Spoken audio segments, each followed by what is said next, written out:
जय माता दी। ओम गण गणपते नमः। सकट चौथ व्रत बेहद ही शुभ माना जाता है।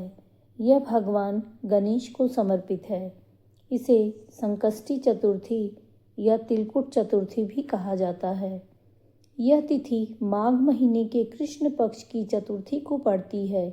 यह व्रत माताएं अपनी संतान की लंबी आयु, अच्छी सेहत और सुखद जीवन की कामना के लिए रखती हैं।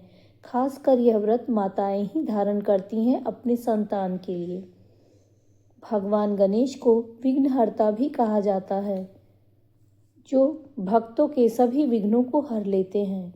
ऐसी मान्यता है कि सकट चौथ के दिन अगर भगवान गणेश को उनकी प्रिय वस्तुओं का भोग लगाया जाए तो उनकी विशेष कृपा प्राप्त होती है। आइए जानते हैं भगवान गणेश के प्रिय भोग। भगवान गणेश को तिलकुटा का प्रसाद अति प्रिय है। भुने हुए सफ़ेद या काले तिल को गुड़ के साथ कूटकर बनाए गए तिलकुटा को भगवान गणेश को जरूर अर्पित करें। इसे चढ़ाने से शनि और सूर्य की कृपा मिलती है। साथ ही गणेश जी बहुत ही खुश होते हैं। मोदक।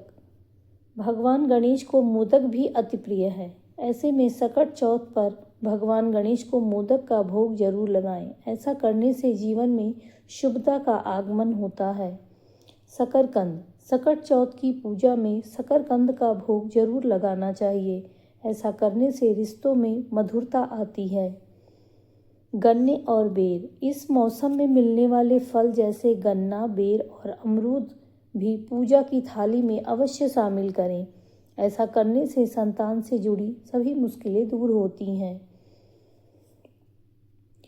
सुबह सुबह सकट चौथ वाले दिन सुबह सुबह स्नान करने के बाद आप साफ स्वच्छ वस्त्र पहनें और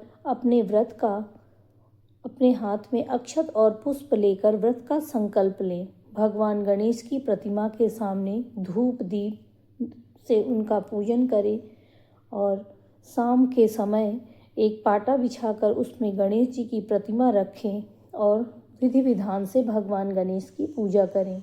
भगवान गणेश को गुड़हल के फूल या गुलाब के फूल जरूर चढ़ाएं।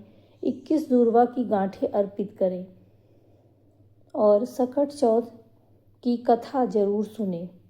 इसके बाद शाम को चंद्र उदय होने के बाद चंद्रमा को चांदी के लोटे में जल, दूध, अक्षत और तिल डालकर चंद्रमा को अर्घ दें। यह व्रत निर्जल रहकर किया जाता है। माताएं यह व्रत निर्जल करती हैं और शाम को चंद्रमा को अर्घ देने के बाद जल और फल लेकर अपना व्रत पूर्ण करती हैं।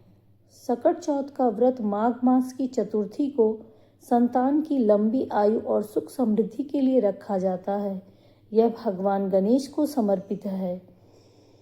भगवान गणेश जी ने इसी दिन ही अपने माता पिता की परिक्रमा कर अपनी बुद्धि का परिचय दिया था।